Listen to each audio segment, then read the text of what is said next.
Hi guys and welcome back to my channel F Z classes. तो guys आज है तारीख 10 सितंबर और है सैटरडे। आज हम द हिंदू न्यूज़पेपर को एनालिसिस करेंगे और इस न्यूज़पेपर में देखेंगे कि कौन कौन से आर्टिकल हमारे एग्जाम के पॉइंट ऑफ व्यू से इंपॉर्टेंट है। तो चलिए बिना टाइम वेस्ट करे वीडियो को शुरू कर लेते हैं। सबसे पहले पेज पे आर्टिकल दिया गया है, India China to take up remaining LAC issue. यानी अभी ये कल भी न्यूज़ में आया था, क्योंकि इंडिया चाइना के बीच में डिस्प्यूट हमेशा चलते रहते हैं। तो इनको वो लेकर बात चल रही है कि इंडिया चाइना क्या करेगा, अभी अपने इश्यूज को लेकर बात करेगा। Gogra hot spring disengagement to be over on Monday. यानी कि गोगरा का जो गोगरा हॉट स्प्रिंग का डिसंगेज है वो कितने कब से अवर हो जाएगा, मंडे में ओवर हो जाएगा। अब इस आर्टिकल में हमारे लिए क्या इंपॉर्टेंट है, गोगरा हॉट स्प्रिंग की लोकेशन और एक एलएसी की लोकेशन। तो चलिए गोगरा हॉट स्प्रिंग की लोकेशन को देख लेते हैं। तो गोगरा हॉट स्प्रिंग की लोकेशन को देखने से पहले एलएसी की लोकेशन को देख लेते हैं। तो एलएसी आपको अक्साई चेन वाली मैप में कहाँ देखने को मिल जाएगी, एक लाइन सी देखने को मिल जाएगी इंडिया के इस वाले रीजन में, जे वाला ऊपर जो रीजन है आपको देखने को मिल जाएगा। तो एलएसी ये आपको लाइन देखने को मिल जाएगी जो अक्साई चीन को अलग करती है। और एलओसी जो है पाकिस्तान ऑक्यूपाइड कश्मीर, यानी कि जिसको पाकिस्तान ने हत्या रखा है, तो लाइन ऑफ कंट्रोल इधर देखने को मिल जाएगी आपको लेफ्ट साइड में। अब देख लेते हैं गोगरा हॉट स्प्रिंग की लोकेशन। तो गोगरा हॉट स्प्रिंग आपको एलएसी के पास देखने को मिल जाएगा, अक्साई चीन वाले एरिया में। ये रहा हॉट स्प्रिंग एरिया। अब जो नेक्स्ट आर्टिकल हमारे एग्जाम के पॉइंट ऑफ व्यू से इंपॉर्टेंट है वो इसी पेज पर दिया गया है, Kartavya Path opens to public with cultural fest. यानी कि कर्तव्य पथ को अभी पब्लिक के लिए क्या कर दिया गया है, ओपन कर दिया गया है। हमने इसको कल भी रीड किया था। कर्तव्य पथ कौन सा रास्ता है, जो इंडिया गेट के सामने वाला रास्ता है, उसे उसका नाम बदल के रख दिया कर्तव्य पथ। पहले उसका नाम क्या था, राजपथ। तो देख लेते हैं नेक्स्ट आर्टिकल। तो नेक्स्ट आर्टिकल इसी पेज पर दिया गया है, SC allows bail to journalist Kappan, every person has a right to free expression. Bench ने कहा कि हर पर्सन के पास क्या है, राइट है फ्री एक्सप्रेस करने को अपने आप को। यह आपको आर्टिकल 19 में देखने को मिल जाएगा। तो इनको किस लिए अरेस्ट किया गया था, the Supreme Court Friday allowed bail to in Kerala journalist हैं Siddique Kappan who has suffered custody for nearly 2 years से क्या है, ये कस्टडी में है, and is accuse of offences under the UAPA. यानी कि इन्हें यूएपी के अंदर इनको अरेस्ट किया गया था, इन्हें कस्टडी में लिया गया था। अब इस आर्टिकल में हमारे लिए क्या इंपॉर्टेंट है, यूएपीए। तो चलिए यूएपी के बारे में थोड़ा सा जान लेते हैं। तो अनलॉफुल एक्टिविटी प्रिवेंशन एक्ट एक इंडियन लॉ है जिसका एम है हम प्रिवेंट करें unlawful activity association in India. यानी कि जो भी अनलॉफुल एक्टिविटी चल रही है इंडिया में, उनको किसी तरीके से प्रिवेंशन किया जाए। Its main objective was to make power available for dealing with activities. यानी कि इसकी क्या है, मेन ऑब्जेक्टिव इसका क्या है कि ऐसी पावर हो जाए जिससे क्या करें, हम उन एक्टिविटीज़ को क्या करें, डील कर लें जो कि अनलॉफुल है। And against the integrity and sovereignty of India, जो क्या है, इंटीग्रिटी और सोवनिटी है इंडिया की। The most recent amendment of the law the unlawful activity prevention amendment act 2019 में इसका किया गया था, इसको अमेंड किया गया था, UAPA 2019 has made it possible for the union government to designate individual as terrorist without a due process of law. यानी कि यूनियन गवर्नमेंट को डेजिग्नेट किया गया था इसके अंदर, अमेंडमेंट के अंदर, कि किसी को आप टेररिस्ट कह सकते हो बिना ड्यू प्रोसेस ऑफ लॉ के। UAPA is also known as an anti terror law भी इसको हम बोलते हैं। The National Integration Council appointed a committee on national integration and regionalisations to look into the expect of putting reasonable restriction in the interest of sovereignty and integrity of India. यानी कि इस committee को बनाया गया था इसलिए national Integration council ने एक कमेटी को अपॉइंट किया था जिससे क्या कर सके, वो यूएपी के अंदर रीजनेबल रिस्ट्रिक्शन देख सके। The agenda of NICA limiting itself to communalism, casteism and regionalism and not to terrorism. इसके अंदर टेररिज्म को इंक्लूड नहीं किया गया है। Pursuant to the acceptance of the recommendation of the committee, the Constitution's 16th Amendment Act 1963 was enacted to impose by law reasonable restriction in the interest of the sovereignty and integrity of India. In 2019, the BJP-led NDA government claimed that in a public to order to implement the provision of 1963 Act, the Unlawful Activities Prevention Bill was launched in the Parliament.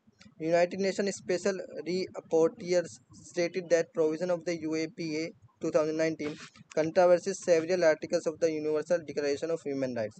ये क्या करता है, controversy करता है किस चीज़ की, Universal Declaration of Human Rights की, and the international covenant on civil and political rights की. The opposition parties in India call the UAPA a draconian anti-terror law. BBC has reported that the people arrested and charge with UAPA find it harder to get bail, यानी कि जो इसके अंदर आ जाता है, जिसको charge इसके अंदर कर लिया जाता है, उसको बहुत हार्ड हो जाता है बेल लेने के लिए। तो यूएपी का सिंपल मतलब क्या है कि जो भी अगर कोई टेरर एक्टिविटी कर रहा है इंडिया में, तो उसको पहले ही अरेस्ट कर लिया जाता है, उसको पहले ही कस्टडी में ले लिया जाता है। अब शॉर्ट में जान लेते हैं इसके बारे में थोड़ा सा। तो टेरिटरी असिस्टेंट कहाँ तक है इसका, इंडिया में एनेक्टेड हुआ था पार्लियामेंट ऑफ इंडिया के द्वारा SNT 2। कब ये लाया गया था, 30 दिसंबर 1967 में। तो गाइज इसमें क्या हुए हैं, बहुत ज़्यादा अभी तक अमेंड देखने को मिले हैं। The unlawful activity prevention amendment act, तो गाइज इसमें बहुत ज़्यादा अमेंडमेंट देखने को मिले हैं। The unlawful activity prevention amendment act 1969 में इसका अमेंड हुआ था।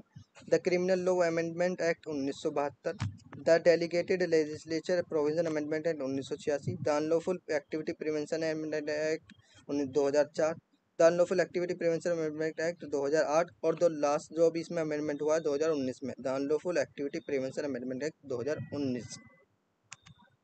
अब देख लेते हैं नेक्स्ट आर्टिकल जो हमारे एग्जाम के पॉइंट ऑफ व्यू से इम्पोर्टेंट है। नेक्स्ट आर्टिकल जो हमारे एग्जाम के पॉइंट ऑफ व्यू से इम्पोर्टेंट है वो 9th पेज पर दिया गया है न्यूज़ में। SC takes a place against place of worship act, यानी कि SC ने क्या करा है, अभी प्लेस इसमें डाली गई हैं सुप्रीम कोर्ट में, तो उसके अगेंस्ट बात करिए किस चीज़ को लेकर, places of worship act.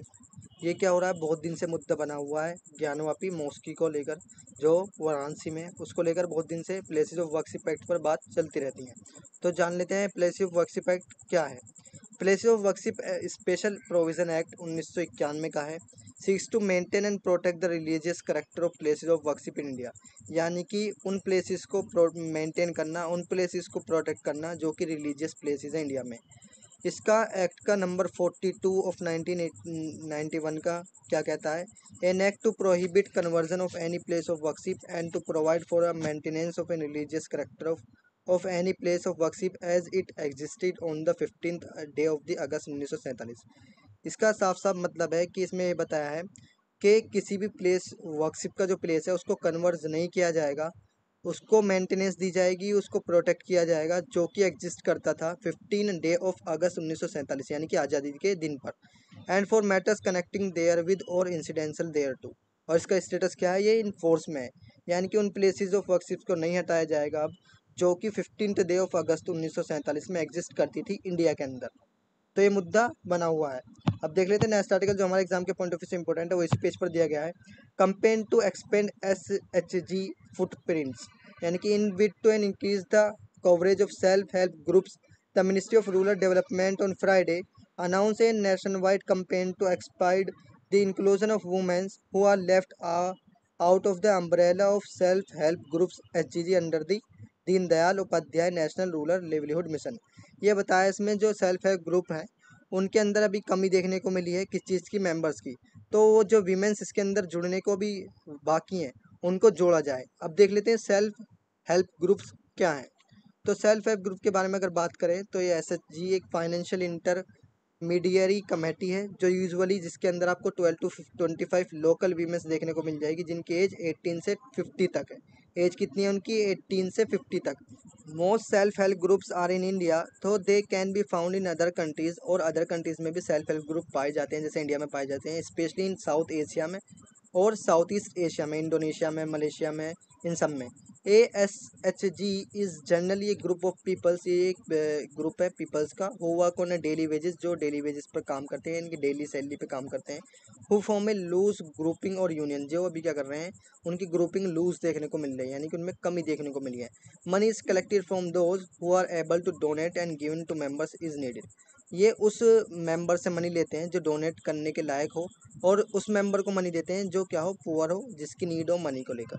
Members में also make small regular saving contributions over a few months until there is enough money in the group to begin lending.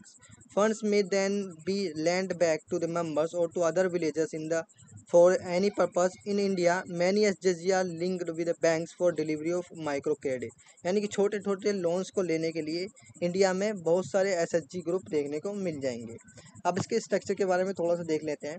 ASHG is एक कम्युनिटी बेस्ड ग्रुप है जिसके अंदर 12 to 25 members हैं. Members are usually women from similar social and economic backgrounds, all voluntary coming together to save small sums of money, यानी छोटे छोटे पैसे बचाते हैं रेगुलर बेसिस पर.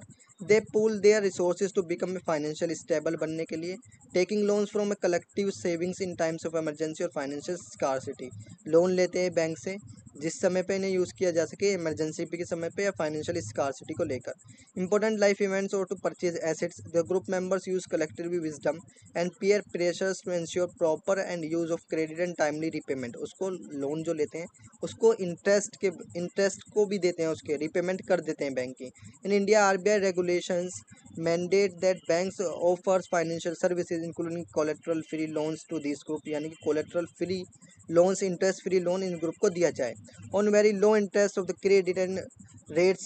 This allows poor women to circumvent the challenges of exclusion from institutionally financial service. This system is closely related to that of solidarity lending, widely used by microfinance institutes. Beyond their functions as savings and trading groups, इनके बजाय इनके क्या और function है. SSG offer poor women a platform building solidarity. They allow women to come together and act on issues relating to their own lives including health, nutrition, governance and gender justice पर भी ये क्या करते हैं groups काम करते हैं. अब हमने SHG के बारे में जान लिया. अब देख लेते हैं नेक्स्ट आर्टिकल जो हमारे एग्जाम के पॉइंट ऑफ व्यू से इंपॉर्टेंट है. तो नेक्स्ट पेज पे एक और आर्टिकल दिया गया है, सिर्फ आपको इसको रीड करना है. Centre bans export of broken rice due to domestic demand, यानी कि अभी क्या हो रही है हमारी कंट्रीज़ में थोड़ी सी डिमांड क्या हो गई, डोमेस्टिक डिमांड बढ़ गई है. ब्रोकन राइस और टूटे हुए चावल होते हैं, तो सेंटर कह रहा है इनका एक्सपोर्ट नहीं होगा. राइस प्रोडक्शन में fell due to a drop in paddy sowing area this kharif season. ये जो सीजन है ना ये बहुत इंपॉर्टेंट है, इनमें से ही प्री में क्वेश्चन आ चुके हैं. तो देख लेते हैं डिफरेंट टाइप्स ऑफ सीजन कौन से हैं हमारे इंडिया में. तो सबसे पहले तो आपको देखने को मिल जाएगा types of crop. Kharif crops हैं. खरीफ क्रॉप्स मानसून क्रॉप भी इनको बोलते हैं, ऑटम क्रॉप्स भी बोलते हैं. Cultivated and harvested in the monsoon, यानी कि इन्हें बोया भी मानसून में जाता है और इन्हें काटा भी मानसून में जाता है. The farmer so seeds at the beginning of the monsoon season and harvest them at the end of the season, यानी कि इन्हें बोया बिगिनिंग में जाता है और इन्हें एंडिंग में क्या कर दिया जाता है, हार्वेस्ट कर लिया जाता है. फॉर एग्जांपल बिटवीन सितंबर और अक्टूबर, आपको पीरियड याद रखना है सितंबर और अक्टूबर के बीच में. Kharif crops need a lot of water, इन्हें वाटर की बहुत ज़्यादा ज़रूरत है. Hot weather for a proper growth, यानी कि इन्हें क्या है गर्मी की ज़रूरत है, यानी कि समर सीजन चाहिए इन्हें. इसके एग्जाम्पल राइस, मेज़, मिलेट, सोयाबीन, अरहर, कॉटन ये सब देखने को मिल जाएंगे. अब देख लेते हैं India is the second largest in rice production in the world after China. China के बाद क्या है India, second largest rice production है. India produce approx 20% of the world's rice productions. Rice mainly grow in high rainfall areas. It requires average temperature of 25 degrees Celsius and a minimum of 100 centimeter of rainfall. It is produced in a waterlogged, यानी कि बहुत ज़्यादा इनको पानी चाहिए. Rice paddy fields, north east plains and coastal areas are the major rice producing areas of the countries. North east plains यानी कि north east states में होती है और कोस्टल एरियाज में जैसे गुजरात, केरला, उड़ीसा, ये क्या है कोस्टल एरियाज है. तमिलनाडु, यहाँ पर बहुत ज़्यादा आपको देखने को मिलेगा राइस का प्रोडक्शन. दूसरा क्रॉप कौन सी हमारे यहाँ, rabi crops. Rabi means spring in Arabic, यानी कि अरेबिक में राबी को क्या बोलते हैं, spring. Crops grown in the winter season में बोती हैं ना, अक्टूबर से दिसंबर, एंड हार्वेस्ट भी होती हैं स्प्रिंग सीजन में यानी कि अप्रैल और मई. Are called rabi crops. These crops require a warm climate, इनको भी गर्म क्लाइमेट की जरूरत है. For germinations and maturations of seeds and need a cold environment for their growth. Cold environment की जरूरत है इन्हें ग्रोथ के लिए. Rain in winter spoils the rabi crop but is a good for the kharif crop, यानी कि जो पानी बारिश हो जाती है विंटर में वो इनको ख़राब कर देती है, लेकिन वो खरीफ क्रॉप के लिए बहुत बढ़िया है. इसके एग्जाम्पल हैं wheat, gram, barley, peas, oats, chickpea, linseed, mustard etc. अब देख लेते हैं जैद क्रॉप के बारे में. Zaid crop are grown between kharif and rabi season between March to June. They requires warm, dry weather as a vital growth period and longer day length for a flowering. Zaid crop is significant for farmers and is give fast cash to the farmers, यानी कि जल्दी उग जाती है और जल्दी इसको काट लिया जाता है तो इससे जल्दी कैश आ जाता है फार्मर के पास. And this is also known as gap filler between two cheap crop. Kharif and rabi के बीच का क्या है, गैप फिलर है. एग्जाम्पल क्या है इसके, cucumber, pumpkin, bitter gourd, watermelon, muskmelon, sugar cane, groundnut और पल्सेस। अब देख लेते हैं नेक्स्ट आर्टिकल जो हमारे एग्जाम के पॉइंट ऑफ व्यू से इंपॉर्टेंट है, वो इसी पेज पर दिया गया है। मेक एंटी टीबी कैंपेन ए मास मूवमेंट, प्रेसिडेंट ने कहा है, और ये कल भी आर्टिकल आया था कि अब क्या करना चाहती हैं, प्रेसिडेंट ने ऑर्डर दिया है कि हम क्या करेंगे, इंडिया को टीबी मुक्त अभियान से क्या करेंगे, बिल्कुल टीबी प्रधानमंत्री टीबी मुक्त भारत अभियान चलाएंगे, जिससे क्या हो, इंडिया में एक भी टीबी का केसेस ना देखने को मिले। अब देख लेते हैं नेशनल टीबी एलिमिनेशन प्रोग्राम क्या है। एनटीपी एक पब्लिक हेल्थ इनिशिएटिव है of the government of India का, that organises anti tuberculosis efforts, इससे देखे जाते हैं। It function as a flagship component of the national health missions and provides technical and managerial leaderships to the anti-tuberculosis activities in the country. As per the national strategic plan 2017 से 25 में हमारा ये vision था कि हम क्या करें, India को टीबी फ्री बना दें with a strategies under the broad themes of prevent करें, डिटेक्ट करें, ट्रीट करें और build pillars for the universal coverage and social protections. The program provides various free of cost quality tuberculosis diagnosis मिलते थे, treatment मिलते थे across the country through the government health system के द्वारा। तो कब लॉन्च हुआ था ये प्रोग्राम, 1997 में। अब देख लेते हैं नेक्स्ट आर्टिकल जो हमारे एग्जाम के पॉइंट ऑफ व्यू से इंपॉर्टेंट है। हाँ, नेक्स्ट आर्टिकल जो हमारे एग्जाम के पॉइंट ऑफ व्यू से इंपॉर्टेंट है, वो इस पेज पर दिया गया है। Basic skills poor in A regional language. NCERT ने बताया कि जो बेसिक स्किल्स होती हैं वो थोड़ी सी कमज़ोर यानी कि पुअर देखने को मिलेंगी रीजनल लैंग्वेज जैसे तमिल, मराठी, इन सब में। तो the survey provides base line for a governments निपुण मिशन। इस आर्टिकल में हमारे लिए क्या इंपॉर्टेंट है, निपुण मिशन। तो चलिए निपुण मिशन के बारे में थोड़ा सा जान लेते हैं।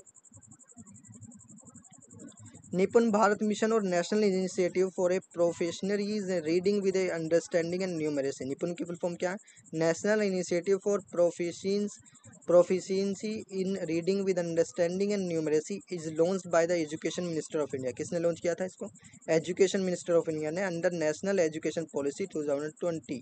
This scheme ensure that every child in India gains foundational numeracy and literacy by the end of grade 33। यानी कि अभी क्या होगा, इस स्कीम के अंदर ये बताया गया है कि एवरी चाइल्ड क्या कर लेगा, फाउंडेशनल न्यूमरेसी यानी कि फाउंडेशनल अपनी बेसिक्स और लिटरेसी को अपने ग्रेड 3 के एंड तक प्राप्त कर लेगा। अब देख लेते हैं नेक्स्ट आर्टिकल जो हमारे एग्जाम के पॉइंट ऑफ व्यू से इंपॉर्टेंट है। तो गाइज ये आर्टिकल थे जो हमारे एग्जाम के पॉइंट ऑफ व्यू से इंपॉर्टेंट थे। आज थोड़े कम ही आर्टिकल आए हैं क्योंकि सैटरडे में कम आर्टिकल आते हैं। तो वीडियो अच्छी लगे तो वीडियो को लाइक करें, चैनल को सब्सक्राइब करें। मिलते हैं नेक्स्ट वीडियो में, तब तक के लिए थैंक यू, जय Hind and never give up.